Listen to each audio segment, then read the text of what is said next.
A friend of mine asked, what's the difference between have and have been? That's a very good question. Kasi there's a very slight difference sa ilahang adlo. Actually, it's not a difference. It's more on focus. Because have focuses on the result or the experience. Ang have been focuses on the duration of doing the action. For example, sasabihin mo, I have painted the wall. So, ibig sabihin, nag-paint siya, natapos na. Tapos na yung pag-paint niya. Kaya lang, nakita niya yung result ngayon. Gawin nating, magawa tayo ng scenario. For example, may friend na dumating, nagsabi yung friend niya, hoy, ang ganda ng wall mo. Magandang pagka-paint, maganda ang color. So, proud naman siya, sabihin niya, I have painted the wall. O, di ba?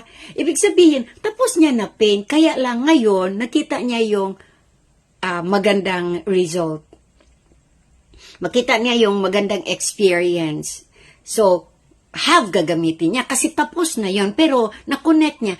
Ang have is an auxiliary verb or a connector. So, doon sa paggamit ng have, kinukonect niya yung past action niya, nililink niya sa kanyang experience or sa result ngayon. So, gets niyo? Kaya have ginamit niya. Nagkukunin. Kasi pag walang have yun, sasabihin na, I painted the wall. Ibig sabihin, ginawa niya noon, wala na, tapos na. Wala nang other ideas nga, meron bang result na maganda, or meron bang, wala na. Tapos na, kasi, pag pass kasi para siyang dead end. Pag tapos na, wala na. Ito naman, meron siya, paggamitan ng have, meron siyang i-connect, meron siya ililink, no? Yung past action, nililink niya sa result ngayon, o di kaya sa kanyang experience ngayon. Now, let's go to have been. Have been naman focuses on the duration. For example, okay, we will use the auxiliary have pa rin ha, kasi present. For example, I have been painting the wall. Ibig sabihin nun, nagpipaint siya siguro last week. Tapos, siguro nagpaint siya the other day. Siguro nagpaint din siya ngayon. Ibig sabihin, di pa tapos ang kanyang pagpaint. Gets nyo? Di pa tapos. Siguro ngayon, messy pa damit niya. Or probably, the painter or that man is still holding the brush. Ginagamit niya yung have been, that signals that the action is not yet done. He is still doing the action. Diba? So, kinukonect niya yung past action niya. Sinasabi niya na, I'm still doing it. It's still continuing. I'm still painting the wall. Up to now, it's not yet finished. Because of the word been.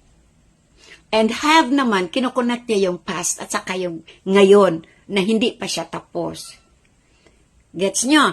Pero kapag sabihin naman niya na I have painted the wall, tapos na yung painting niya. No? Di na siya nagpipaint ngayon. So, I hope naintindihan natin yan. Another example, I have eaten my breakfast. So, ibig sabihin, tapos na siya kumain ng breakfast. Busog na siya. Siguro may nagsabi nga, kumusta? Nakakain ka na. I have already eaten my breakfast. So, meron siyang I have. No? Ibig sabihin, busog na siya. So, di na siya kakain. Pero pag sasabihin ng speaker, I have been eating my breakfast, may been yun, iba na yun. Here, in this sentence, the speaker is highlighting that it has not been a quick bite. Meaning, the person or the speaker has been sitting there for a while. Okay, gawin natin yung scenario.